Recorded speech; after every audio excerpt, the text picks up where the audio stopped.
warm welcome to you. Thank you. Thank And you. we have all our leadership team here, and we're also we have a Facebook integration, so we're going live on Facebook. So Okay. people are so lucky to be able to hear you. I also have my director, Mrs. Bharti Madhok. I maybe you can see her on the Hello. screen. Yes, I can. Hello. Hi. Hi, hi, how are you? Very well. Thank you. She's also there. So Sanjana ji, with your permission, I Please would call like me to just Sanjna. Okay. so I'm just going to give a brief introduction, and then the floor is all yours. Sure. Okay. Sure.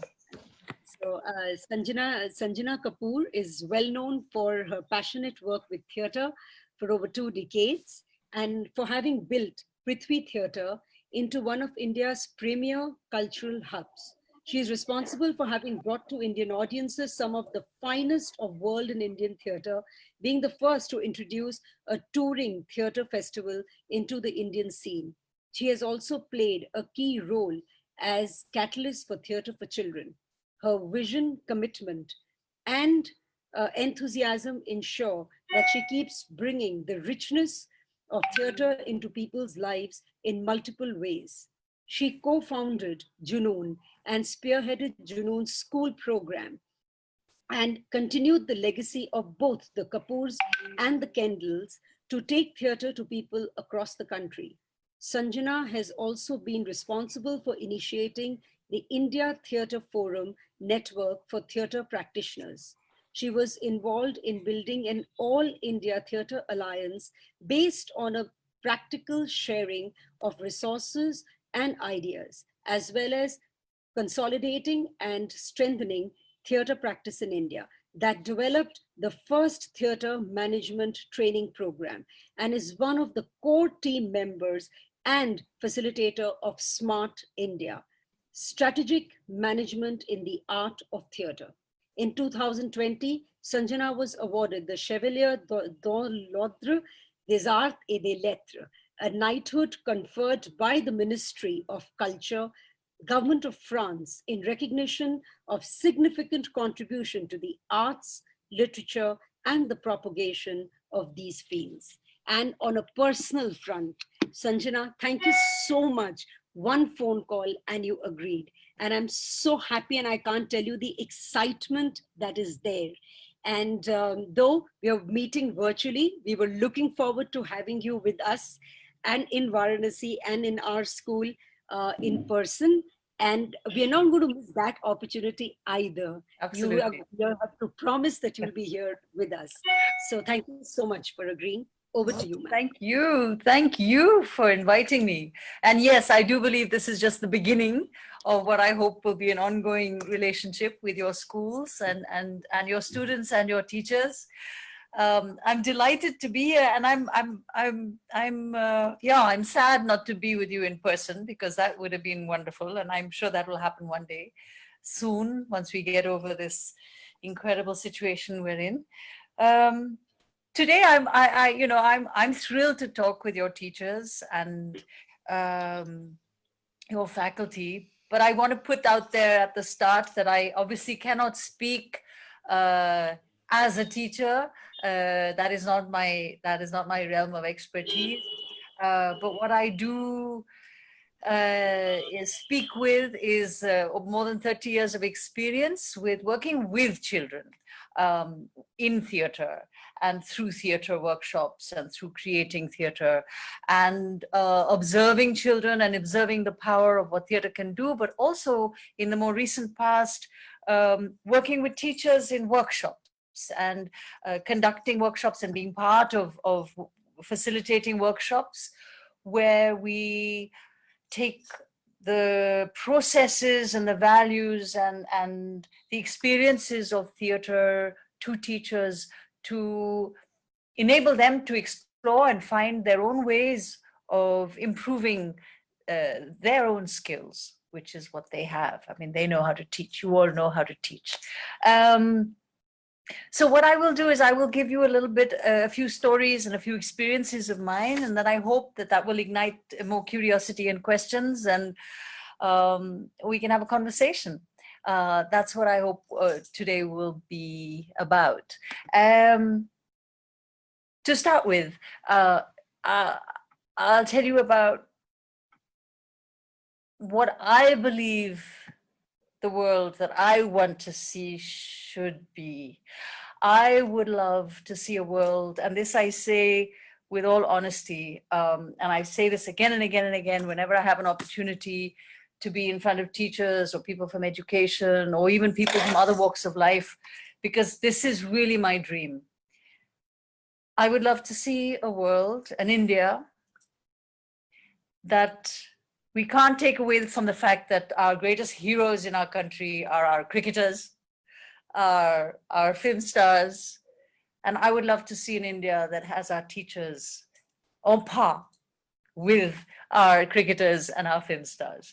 And when I say that, it's just not that we have heroes in our teachers, but we value them, that they earn money and respect and repute and value like our cricketers and our film stars do. And they hold positions of such power because you hold our future in your hands. You're responsible for creating our generations to come. And that is such a huge responsibility, and you should be celebrated. And I really believe this from the bottom of my heart, that you are our heroes. Even today, in these horrendous COVID times, I can't even begin to imagine what you are going through. As teachers, as people who run education institutions, how you can even begin to imagine that you will impart your teaching and enable learning through these new tools that we have to embrace, which is the virtual reality of our lives. It's a huge challenge, and you should be celebrated and applauded. And I hope one day we see a real value where we really celebrate you the way you should be celebrated.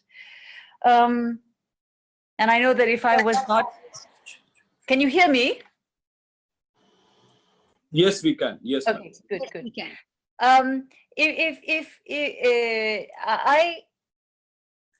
If I was not in the world of theater, I believe I would be in the world of education in some way or other, even though I am highly uneducated, and you will come to know how what I mean by that in the formal sense of the word. I was really lucky. I mean, my father always said that, main kismat ki beti hu. So I don't know what that means, but I do believe that I was very fortunate to not only be born into the family that I'm born into, but also to have got the education that I had. We were sent to what was a sort of experimental school in Bombay. It was set up by a group of mothers. It was a Bombay International School, ICSE, up to the 10th standard. And it was tiny. The entire school encompassed 200 children when I passed out, when I was in it. And everybody knew everybody. It was wonderful. But what was even more wonderful is the teachers really valued each and every one of us. And they valued us for what we were. They didn't want to make clones of us. They didn't want us to reach some unexpected goal that was out of our realm. They wanted us to achieve the best of what we were capable of doing. And so they knew very early on that I was not academically inclined, neither were my brothers. And so they knew that I was arts inclined, and they let me flourish there and flower there and bloom there. And it was wonderful. I remember my social studies teacher I think it was in the 6th or 7th standard, 6th standard. And we were terrified of her. She was really strict, and she'd walk into class and we'd all hold our breath. Zubeda Ismail, she was a wonderful teacher, but had this sort of aura of discipline the moment she came into class. But because the ICSE in those days was what it was, which unfortunately is not exactly what it is today, it's evolved and changed so much, it was still project-based education. And we were learning about religions, and I remember Islam, Christianity, and Buddhism, and she said, go and make projects. And this time, create your projects and present them in whatever form you want. And she put us in groups, and we had this freedom. So my group that got Buddhism, we went off and did our research and went to the library and put all our information together and we created a play on Buddha's life.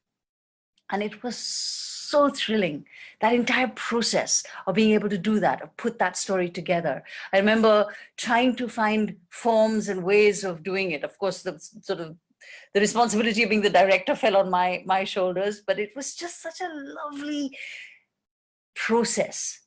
And apparently the play was such a lovely little short play that she loved it so much, she wanted us to present it in front of the whole school. And we ended up going from class to class to class to class and then doing it in assembly. And it was such a thrilling experience. But it gave us such confidence that we could learn something in social studies through creating a piece of theater.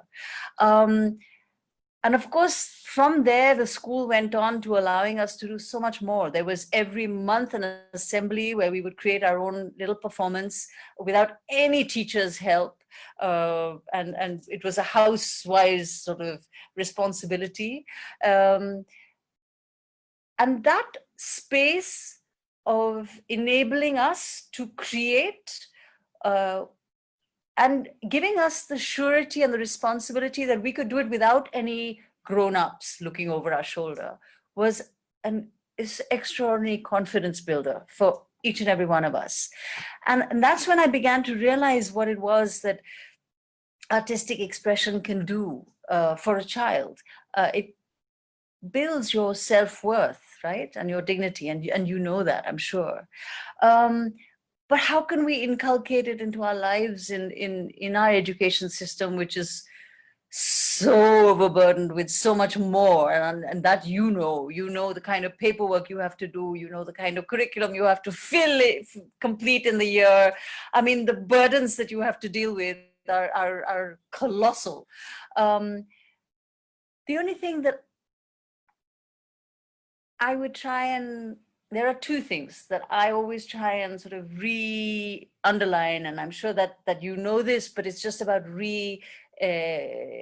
establishing it, is that you as a teacher need to bring yourself into the classroom. And that's what theater does. Theater always demands that of an actor, right? An actor has to be present on that stage. You have to be whole and complete and alert to anything that could go possibly wrong or right. You have to be there. And I'm going to share later with you a beautiful video of a wonderful teacher and theatre maker in the UK, Patsy Rodenberg, and she talks about the second circle. And she says there are three circles around us, of personalities, of persona. And the first one is sort of really introverted and is really inside you. And that doesn't really work if you're somebody who has to be on stage. It doesn't give out any energy. And the third circle of energy is too overpowering, when you walk into a room and you just suck everybody's energy up.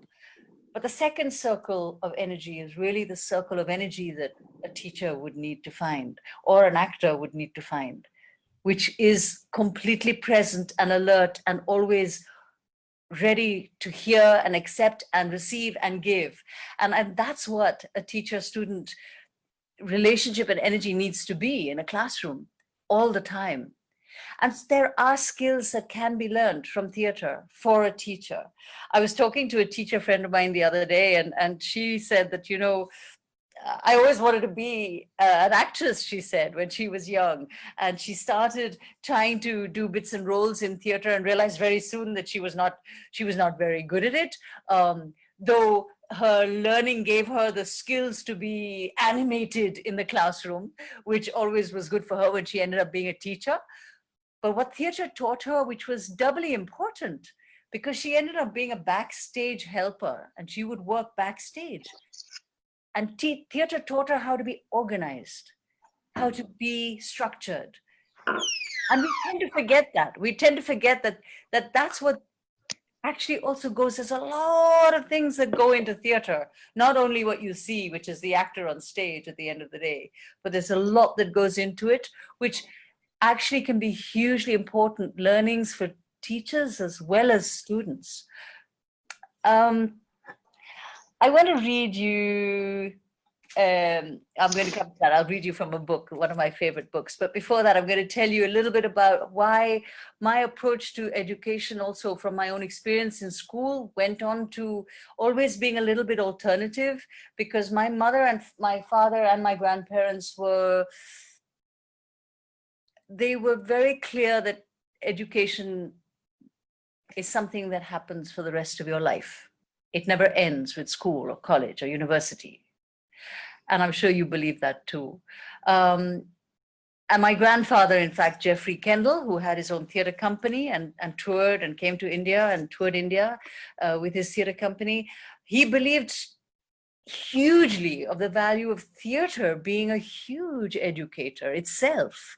In fact, when he had his 8-month-old baby, his second daughter that he brought to India, my aunt, and she grew up traveling in India. He had huge arguments with my grandmother to say that we don't need to send Felicity to school. We teach her how to read and write. We can teach her a little mathematics, and then theater. Sanjana ma'am, your network is having issue. We are not hearing you clearly. Oh no! Oh, that's disastrous, really? Can you hear me now? Yes, but I can hear her very clearly. Yes. Yeah, we can hear you very clearly. Yeah, even I can hear you. I think, Aditya sir, you check your end. Yeah, we can hear very clearly. Hear very clearly. I'm sorry. Please move on, Sanjana ma'am. Please. Okay. No, but if there is anything, do tell me. And also, you're most welcome to. Okay, ask questions. So my grandparents, I remember in those days, had a huge, the stories I heard were of huge fights. And it was a tussle about whether Felicity should be sent to school or not. And finally, my grandmother won. And my aunt did manage to go to school, and she was sent to many schools. I think she went to 40 schools all across India and had a wonderful experience. And never did college or university, because she was an actress and she joined theater, and that's what she did. But she's one of the most educated people I know, as was my mother. My mother was taken out of school when she was 13 by my grandfather, my grandmother, and English in England. And her principal was asked whether she would keep her seat, because my mother had to be brought to England with them when they were traveling India. And the principal said, what better education than that? Of course, take her to India. And my parents always believed that traveling and meeting new people and going to new places was the best education ever. And that's what we were given. But I remember when I was in the 8th standard, it was a time, I think, when you went into the 9th and 10th, you had a choice between art and economics and the subjects. You had a few choices in my school. And it was getting tougher. Academics was getting tougher. I was terrible at maths. I remember shutting my brain to mathematics. And it took a genius maths teacher many years later, when I was in the 9th standard, to find what it was that shut my brain. And that's a whole other story that I'll tell you another time.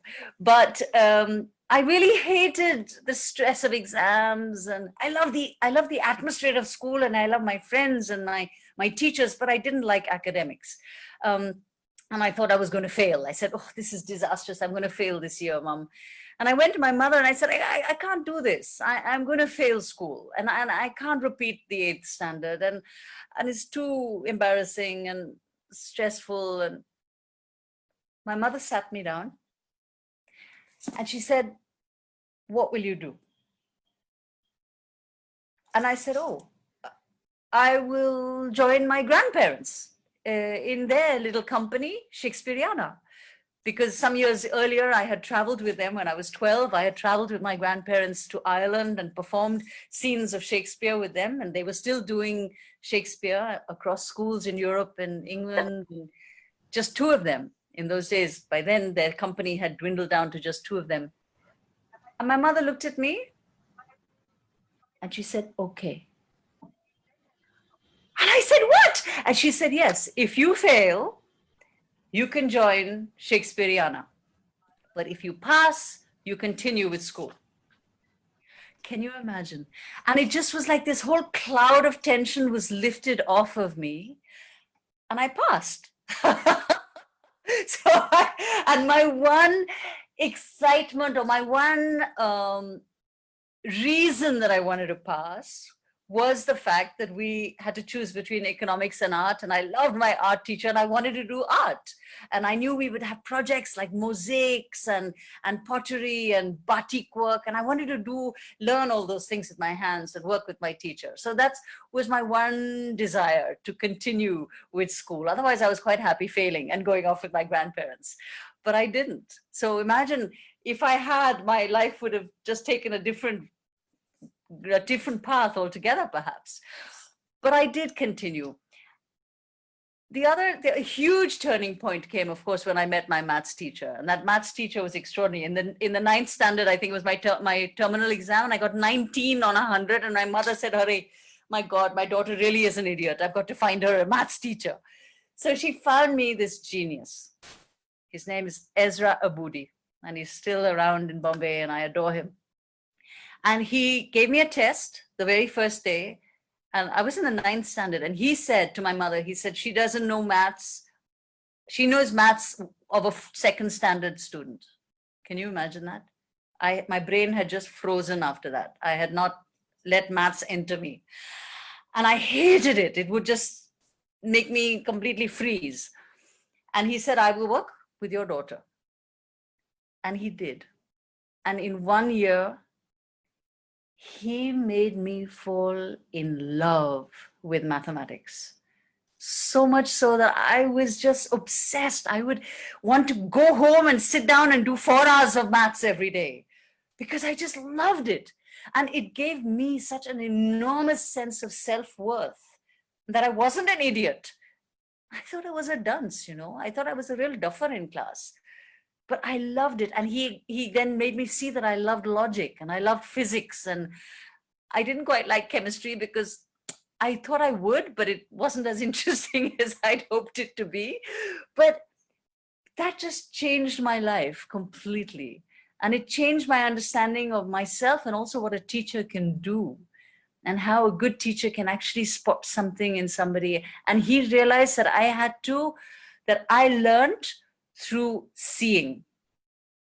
I didn't learn through abstractions very well, even though maths is so abstract, but I had to see it. If I saw it, like I love geometry, I can see it.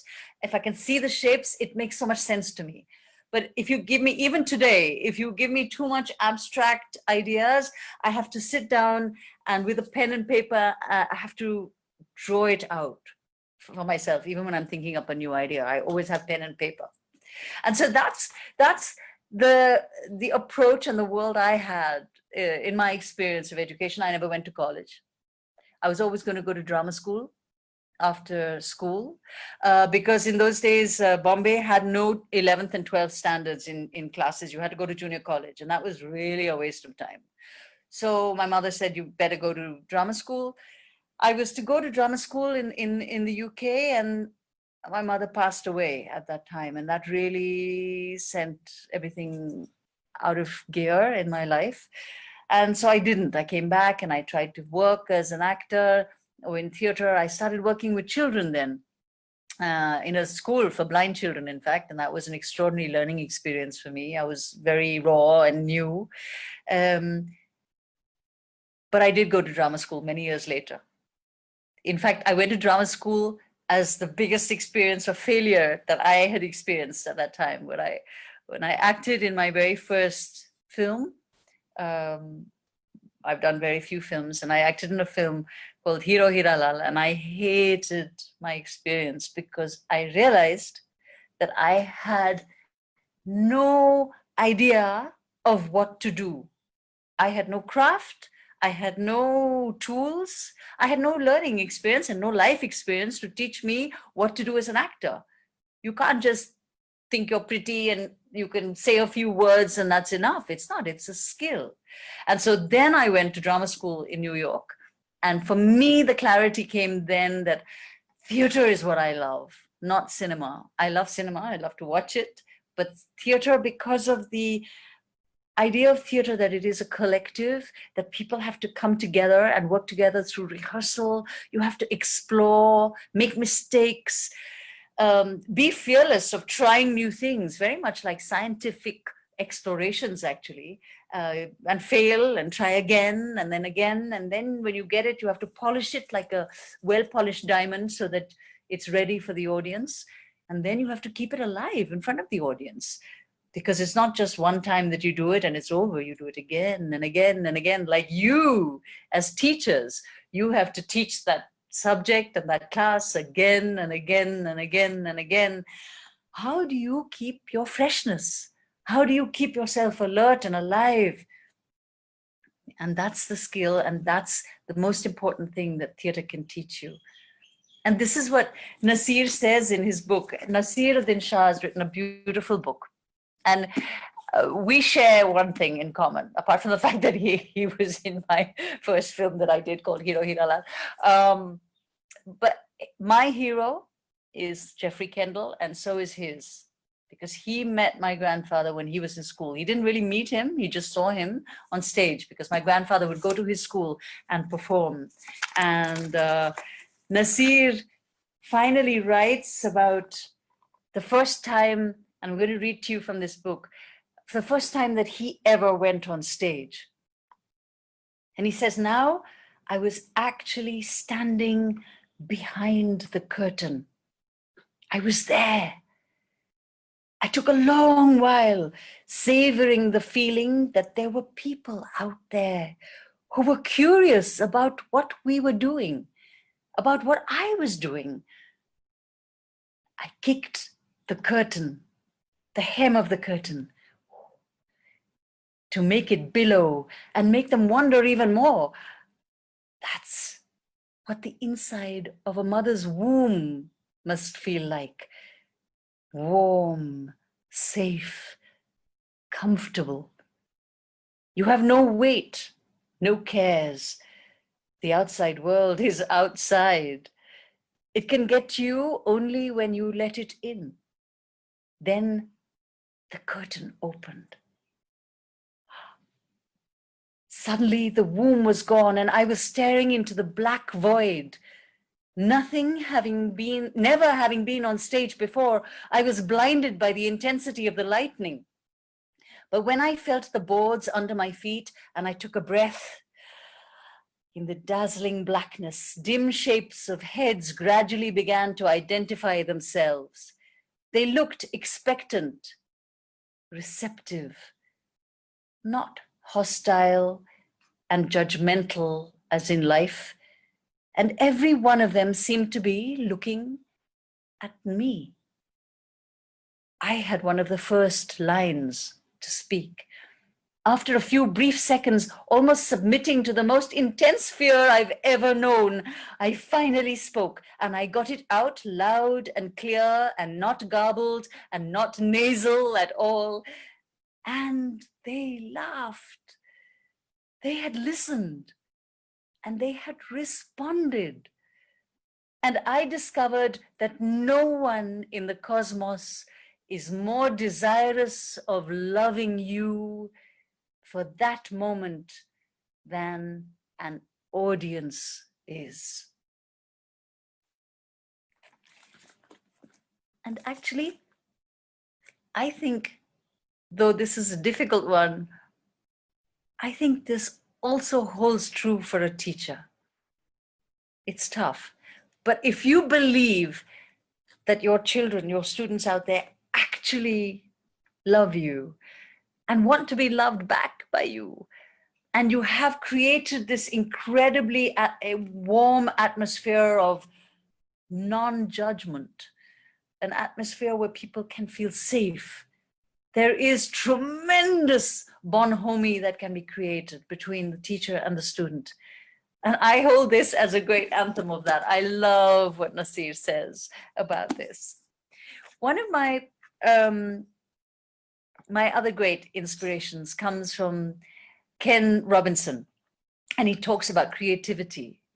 And of course, creativity is a big buzzword today. We have to create this generation of students who are creative and who can go out into the world and do any job because we can't imagine what the jobs will be. There's no more the doctor, engineer, scientist, facility available. There's so much more.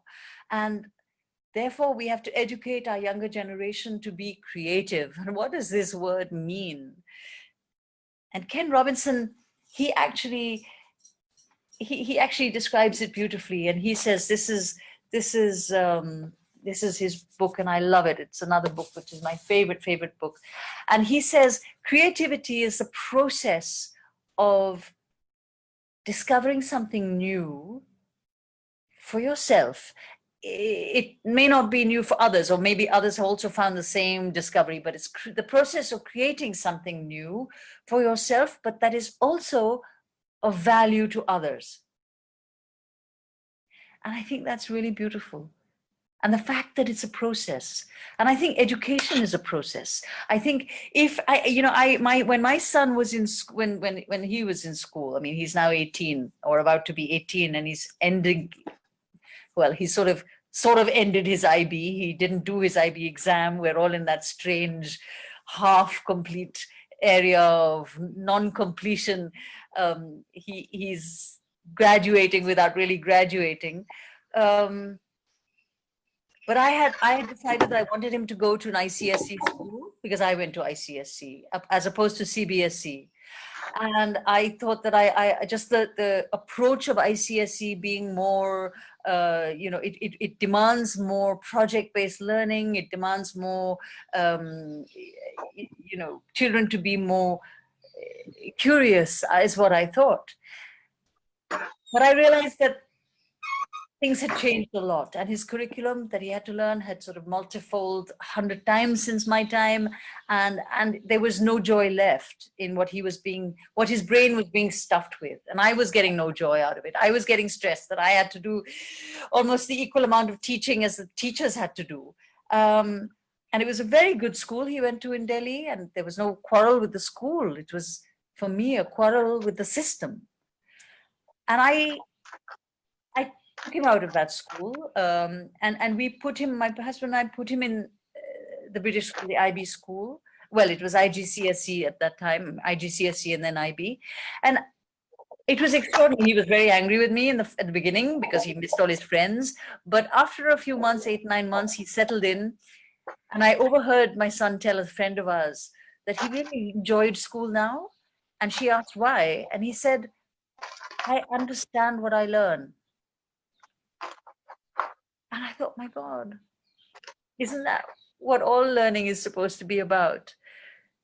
But I think sometimes in the harbara of just getting things done, we forget that our children need to understand. And so therefore, in my experience of doing theater with children, for me, the greatest joy has always been to ignite their processes, to make sure that I actually end up doing as little as possible. And I take my role as a facilitator in my workshops with children, that I just ignite little sort of bonfires of curiosity or exploration. And I make sure that they can find the path, but the search and the finding and the creation is all theirs. And it is so fulfilling. It's a lot of work. It's a different kind of hard work. You can't repeat it by rote because you've got to constantly adapt it to the children that are there in that room and the chemistry that they bring in. And that is very demanding. So it's not so easy, but I think that's what is delicious about being a teacher, is that it's demanding of you. And it provokes you to be constantly on your feet and constantly creative yourself. There's a lot more that I can tell you about. I want to just say, I want to end with 3 things that I end, and then I hope we'll carry on with questions. When I was thinking of what it is that I want my son's education to do for him, getting information and knowledge, yes, that's one thing. But what does he do with it? I actually realized that I wanted my son to be a curious person, I wanted my son to be a courageous person, to be brave, not foolhardy, you know, but to have courage, to venture into areas which are unknown, to have courage to fail, very importantly, to have courage to be wrong. I also wanted my son to grow up to be somebody comfortable in his skin, to be comfortable wherever he was, to be authentic, not to worry about the outside gaze on you or expectations from the world, but to be confident in that. I wanted my son to be as comfortable, and I would say this jokingly to him because my mother would always say I was very clumsy as a child. I still am, and so is my son. You know, when I would be pouring tea or something, I'd spill, and my mother would say, "Oof, we can never take you for tea to the Queen," as a joke, of course. And I would say this to my son. Little did I ever imagine that I would be having tea with my son, with the Queen of Bhutan. And then I told her this story. But that he would be comfortable having tea with the Queen of Bhutan, but as comfortable sitting on a charpai or on the ground in a village in Rajasthan having chai with a farmer. And for me, that is really, really, really important. So I wanted to be I wanted to make sure that my son's education gave him that. And part of the responsibility of the schools, and an equal part, is mine. As my husband and mine, it's my family's. We have to make sure that we also build that person together. And it's not easy, but I also was really, really sure, and this came especially after reading Ken Robinson, is that I wanted my son to find his element, to find his passion. And here, Ken Robinson speaks so beautifully of the fact that everybody but everybody has an element in them. They can find it. They can find their passion. And it's a mixture of something that they have an aptitude towards, but something that they have an ability for, but they really are passionate for, that they can hone, skills that they can build. And that you keep that close to you. Of course, if you can carry on into your life and earn a living off that, that is just a true blessing.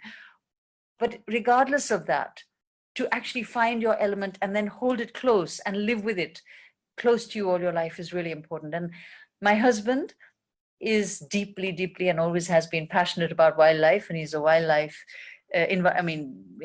wildlife conservationist, Valmik Thapar, and I'm passionate about theater. So Hamir, my son, has grown up with these two crazy parents who have their very, very solid passions and respect each other's passions too. And what was his going to be? And he also has been, passionately creating books and films on wildlife. He's been engaged in theater workshops with me and all my friends, and also done theater in IB and carried forward in that area. But what was his own passion?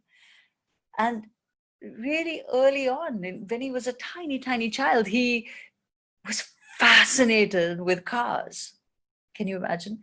And he's grown up with that passion. And so today, cars, automobiles, the entire world of cars is what fascinates him. So much so, but he wants to be engaged in the journalistic aspect of that world, not in the racing world, not in the engineering part of it, but in the taking that understanding of that world and spreading it through his word across to a larger audience. And that is what he wants to be. And I don't get it. It's not anything I understand, but I've tried to come to terms with it very early on, because in India, you talk about supercars in a poverty-stricken country like India, it's not something that's incredibly comfortable all the time. But I had to say, okay, so in the early years, I said, I will encourage my son's passion and hope he'll grow out of it. but that never quite happened. But he's still passionate about it. But it's interesting because he had this passion early on. I'll end with two tiny stories, or one story. He had, when he was 11 in his school, there was a poet, Sampurna Chatterjee, who's a friend of mine, who visited, and she was telling them talking about her poetry. And she said, I was just at a workshop, and there were people from all over the world, and there was somebody there from Estonia, and without thinking, she said, oh, where is Estonia? And then she realized, oh my God, what a cruel question that was, because this group of 11-year-olds may not know where Estonia was. And there was deadly silence, of course. And one little hand went up, and it was my son. And he knew. And she said, what, where? And he said, it's across the Baltic Sea from Finland. I don't even know where Estonia was. I had to go and find out from him again, where is Estonia, and he knew this because of his fascination with cars and because of his racing tracks and all the car racing, whatever's that happened all over the world. He knew where Estonia was. He knows the flags of the world. He knows his geography brilliantly because of his passion for cars. And the only part of maths, he really hates maths and continues to hate maths, but the only part of maths that he loved was ratios and probabilities, because that came close to his understanding of car racing and cars. But I think that's what a lot of times students turn to me and say, but my parents don't want me to follow my passion. And I think that's really, really wrong and sad. And I think we have to allow children to blossom through what it is that they love doing. I'm going to end there, but and hopefully we'll have some questions and more discussion. What I want to say is that I love working with children, but I also love working with teachers, because in the workshops that over the years one has designed for teachers, one realizes that is so much that theater processes can energize a teacher with, and give you back a little bit of your childhood, and give you back a huge amount of energy, and give you back a lot of affirmations of things that you already know and you already practice, but perhaps needs a little bit of polishing or igniting. And there's no greater joy for me than to see that happen and to see the pennies drop. Many times people have said to me, but what do your workshops actually do? There's no sort of toolkit that we give you. But I've had teachers who I've met 6-8 months later, and they've said, I now know how to control my classroom. Another teacher says, I know now how to attract the backbencher in my class. But that's not what we teach. We don't say this is what you do. But through a theater process that we design, there are your own learnings and your own assimilations that go in, and then you take back into the classroom. And I think that's the beauty of theater. Of course, what theater basically is about experiencing the truth on stage. And it's about that. It's about you not only experiencing it, but engaging with it, participating with it, because you have to, as an audience member, when you're watching a show, you cannot be a passive viewer. You have to be an engaged, active participant, to use your imagination to imagine all that is supposed to be on stage. And that is the beauty of theater. It is truly what happens in the classroom is the same. You have to have your children who are actively engaged with you. As a theater person needs an audience to be actively engaged with them. And it's only when you provoke that true learning happens, or that a truly wonderful show happens.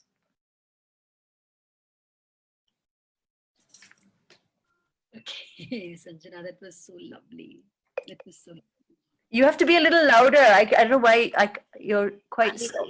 I just said that you were so lovely. Thank you. Amazing. And I don't know whether you've managed to just see the chat box. I'm sure you haven't, because you were concentrating on this, but I was kind of both ways. And people there aren't any questions there, but they've been talking about your expressions and when you were reading, and how you kind of just lived every word of what you spoke. I think that's the beauty of theater. So thank you so much for that. Is it okay if I move on to the question and answer session? Yeah. Because I can see some raised hands. Absolutely. So, we have Mr. Frederick. Mr. Frederick is the principal from our school in Devariya. And just to inform you that besides the schools that we are running in Varanasi, we are also running another 19 schools in about 3 to 4 tier towns of UP. So we have schools in Mhow, in Mughal Sarai, we have schools in Devariya, etc. So we have Mr. Frederick, principal, Sunbeam, Devariya. Please, Mr. Frederick, over to you. Mr. Frederick, you did have your raised hand. Did you do that by mistake? Because I see that your hand is lowered now. Okay, so anyways, it's thrown open for questions. Please raise your hands on the participants bar in case you would like to ask a question to Sanjna. While people are still thinking and mulling and getting ready to ask some questions, I would like to ask you a question. You kind of just did mention about passion towards the end.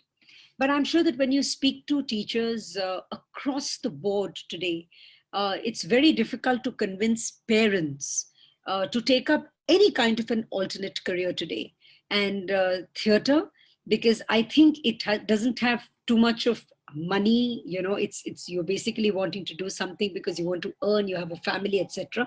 So the first thing, if you'd ever tell your a parent, especially in Varanasi, that I think a child is very good at theater, wants to follow his passion, let him take up theater as a career, parents would go up in arms. If you as a teacher were to meet a parent like this, how would you convince that parent to go in for theater as a profession? Oh gosh, I don't know. That I'm brutal. In that, first, before even talking to the parent, theater is not a profession in this country. So I would really say to the child that you better make sure you have your whatever else education you need, to make sure you have that under your belt. And if ever you need to, you can go off and get a job somewhere else. But continue doing theater in whatever way you want. But it's not a profession in that it is beginning to be, but it's such a small group of people that are beginning to make a living out of theater. And they have bread, perhaps butter, but no jam. And that is the reality. And so I have full sympathy with any parent who would say, oh my God. All I would say is don't squash this passion. It's interesting. I have friends, my own friends, children who want to do theater, and I'm saying yes, but in today's time, when you want to do theater and when you belong to a city, whichever city it is, you have to be entrepreneurial. You have to create your own avenues of work. There's no industry sitting out there waiting to give you, a job and opportunities. You have to create it. So, interestingly enough, today we are living in a time of huge collaborative thinking and working and huge entrepreneurial explorations. Who would have imagined that the digital world would have taken off the way it has, and that huge opportunities are coming about through the digital medium. Who would imagine that being a chef would be actually a culinary profession for a man or a woman? Who would have imagined that? Who would have imagined that, grooming dogs would be a profession? There is no way today, as I said, that any of us, you, me, any of us can imagine what professions will be available to the children in another 10 years' time, in another 3 years' time. And I think that is what is essential. We need to create whole, confident, brave human beings. And if this child who wants to go off and do theater, and if the parents, I think if the parents give that child support within this framework, then there is something that that child will go off and make of their life. But if the parents are going to instill fear and foreboding and misgivings and failure in their child, regardless of whether the child wants to be a theater person or whether the child wants to be an engineer, those feelings are just so detrimental towards any child. And I think that's the role of a parent, and that's the role of an educator, is to make sure that children have this not misplaced self-confidence, not some delusional self-confidence, a very rooted in reality confidence. And that's the challenge. Thank you. Thank you. That's wonderfully said. So I have to raise hands. Shweta Kanodia, ma'am. Mrs. Kanodia is the director of Sunbeam Mughal Sarai. Shweta ma'am, over to you. Thank you, Amrita ma'am. Hello. Thank you, Sanjana ma'am. It has been brilliant, in fact, very inspirational. The passion for theatre is, I think, actually, I mean, it's very, very motivational, and I really want to bring it in our school also. I want to know the name of the book by Ken Robinson, which you've been showing us. I'll share it. I'll share it Passion. with you. I'll share it with you. I'll there are some beautiful TED Talks as well. And there's one particular link which is very beautiful about, he talks about education because he's an education specialist. I'll share these links with you, and the school can share them with you later. And there's some other talks as well that I will send you. Thank you, ma'am. Favorite books. He's wonderful. Thank you, ma'am. Thank In fact, I've Thank you heard so much. one of his TED Talks. Yeah, Yeah. that's very different on Yeah. creativity and Yes. how kids think. Yes, yes, exactly. Yeah. Thank Ken you, ma'am. Robinson is brilliant. Thank you. So then there's another raised hand from Gurmeet ma'am. Gurmeet ma'am is Principal Sunbeam Bhagwanpur. Over to you, Gurmeet ma'am. Good afternoon, Sanjana ma'am. Hello, good afternoon. Yeah, and earlier I watched you twice. One was at IIM Ahmedabad when I attended your session, and it was really motivating, and I was Oh, looking yes. forward. Yeah. Yes. And there we actually did the whole session. Yes. So I was wondering that now during the COVID time, when everyone is in their house and we are, actually connecting to the students virtually, how do we, create a little passion for the theaters and all? And myself have been very keen on doing theaters because in school also we did Natya Mahotsav, where we had a lot of, the plays conducted by children. And what I found is that the theater, somewhere the plays brought the whole student, teacher, and so many students, connected well. Somebody was doing background music and all. And I was just thinking that why you don't suggest the CBSE and the ICSE, maybe not to have 2 chapters of English and Hindi, but rather have a play instead of that, because theater itself is very motivating when you have vocabulary build up, where you have expression, whether you have the right pronunciation. All this can be really brought out very well by the theater. Absolutely. So how do we do about COVID time? How do we get connected to students now? That's an answer I absolutely don't have right now, because I think, like, for everybody, I mean, you've been forced to think of this, but these COVID times have somehow, me personally, they've shaken me so much that I've sort of gone back into my shell, and I wanna dive into all my books and just not think of other possibilities. So I actually don't know. I am not jumping up trying to find an answer, because I can't grapple with it in my own head because theater is a collective engagement. It is something you have to do together. I know there are a lot of people trying to do theater virtually. They're you know, they've got all these boxes and they're saying their dialogues. Theater is it's a physical, visceral, emotional, collective, communal engagement. And so for me, I don't think there's anything that can ever replace that. But however, creativity and other ways of creation and creating are possible. So there are friends of mine who are doing puppetry workshops, for instance, online, who are doing poetry workshops, who are reading.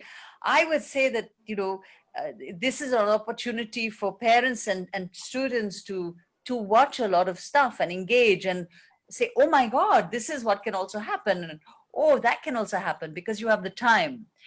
So maybe this is an opportunity to collect, and I'll share whatever I have, you know, little video clips or exposure based. Other than that, I really, I don't have the answer. I don't know in COVID times what one can do to engage with theater, apart from just watch things, expose yourselves to things. Thank Read. you. Yeah. Thank you Great. so much. But I absolutely agree with what you're saying, is that actually if you take I mean, that's one of our programs that we had with Junoon. Now Junoon actually unfortunately has closed down, but if we were going to come and do it in the school with your students, the whole act of doing theater can be an extraordinary learning process, like you said. So whether it is the idea person with the concept, or whether it is the designers with designing, there's a whole lot of thinking and creativity there. Even if you were to look at lights and the physics of the lights, I mean, there's physics you're learning there, the technical aspect, there is the organizational aspect of backstage, of the recording process of the entire thing. I mean, there are all these elements that ignite different processes of thinking.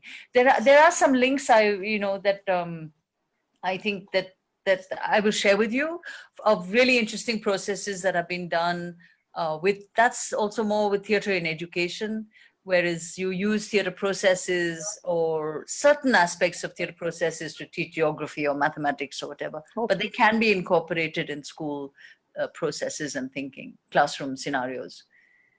Thank you. Thank you so much. Great. Thank you. Thank you so much. Anybody else to ask a question? I don't see any raised hands. So I think I will now just request Bharti ma'am to give a vote of thanks, and then I'll probably just say a few words and we'll end it there and say a big thank you to you. So Bharti ma'am, if you're around, can I please request you to deliver a vote of thanks? Because I can't see them on my screen. Yes, ma'am, sir, you have to unmute yourself. You have to unmute. Thank you so much, Sanjna ma'am, for this wonderful afternoon and my introduction to your family. Let me for 1 minute introduce you. Yeah, let me introduce you to them. All right. This is Deepak sir, Mr. Deepak Madhok. He's the chairman. And of course, I spoke about Mrs. Bharti Madhok for the director. They are the ones who we're all colleagues. We work. When you have introduced my wife, I think I can stand in line. My first brush with the Shakespeare Walas was long back when I saw the Merchant Ivory movie, and this was amazing. It's loosely based on your family, with your aunt doing an amazing job in it. And then obviously, then Junoon was one of my favorites, although I love to sing Shashi Kapoor's songs. It was a long time back when your father was in the movies and he was the youngest of the Kapoor Khandan, and all that, so many memories come rushing back, especially with Junoon, because that was one of the movies which was a cross between a theater and a movie. It was more like a theater, because I don't know whether you'll be having more, memories about the times when all this went on. So welcome to Sunbeam World. Thank you. And thank you so much for being with us this afternoon. Thank you, Sanjna ma'am. It was really nice. Enjoyed everything. And you say you're not a teacher, but the way you read out that passage of this Shah, Nasiruddin Shah, you know, it was very much a teacher somehow, you know, you had put so much life into the words. So that is what theater is all about. And I highly, highly recommend theater, because if you have to teach empathy to the children, theater is the best way to do that. Also, ma'am, my question is like, yeah, when we talk about theater, everyone wants to, you know, be on the stage and do the acting and do all that. Are we also promoting writing plays? Is anyone involved in, you know, training the children as to how they can even write a play? Yes, that is a huge question, and that is actually one of the things that I wanted to work with a friend of mine, is to actually even publish more and more plays, so that that schools also have access, that children also have access to plays that are for children to perform or for adults to perform for children, and they're two very distinct areas. And there are extraordinary, I mean, for me, the exciting thing is that I have this network of people across the country who do remarkable work, and some of them do work with children. So there is a friend of mine who does amazing work with a young group of children in Pune, and she gets them to write amazingly beautiful work. But it's all really, really challenging, and it's a very slow and long process. And this work is it's deep, it's deeply felt, it's got a beautiful structure to it, and it's from the child, you know, it's really their work. But it takes time, and yes, I think this is something very, very important, and we have to find a way. There's no workshop that I know of right now, but it's worth considering that one can try and design a workshop which is a playwriting workshop for students, and that's something worth looking at. Absolutely, yes. Right. Thank you, ma'am. Thank you so much. Harsh, you would like to? Yeah, thank you so much, ma'am. I'm Harsh. I'm son of Mr. and Mrs. Madhok. And hi, and really loved your presentation. I was just watching it on Facebook Live. Thank you so much for being with us. Thank you. Thank you very much. Thank you for having. Thanks. And hope to see you very soon in Banaras. Yes. As soon as this lock period. I must tell you secretly, I'm a little relieved, because I remember telling you that where the dates that we had fixed were, I think, April, right? And yes. I was really sad, because I thought, oh no, I wanted to bring my son to Banaras and he would not have been able to come because he has his exams. He had his exams in May. So now I'm secretly relieved that we couldn't do it in April, but now one day I will come, hopefully with my son. Yeah. We're looking forward to that. We are looking forward to that. Thank you so much. Thank you. All the Bye-bye. best. Thank you very, very much. Thank you so much, Sanjna. I mean, there's so many takeaways from this, and I want to just thank you for being with us, and hope to see you, as we just mentioned, with us in person, with your son, with your husband. Yes. Well, and, so with I'm this sure there'll be a lot of good sites for his photography also. So we would like to invite Mr. Thapar also. Lovely. Yes, for sure. Should be there. Thank you. Thank you. Thank you. Thank you very much. Silent prayer that one day we'll all be just like the stars, the cricketers and the stars. Yes, I hope so. Thank you. Bye-bye. Bye-bye. Thank you. Thank you. Bye-bye.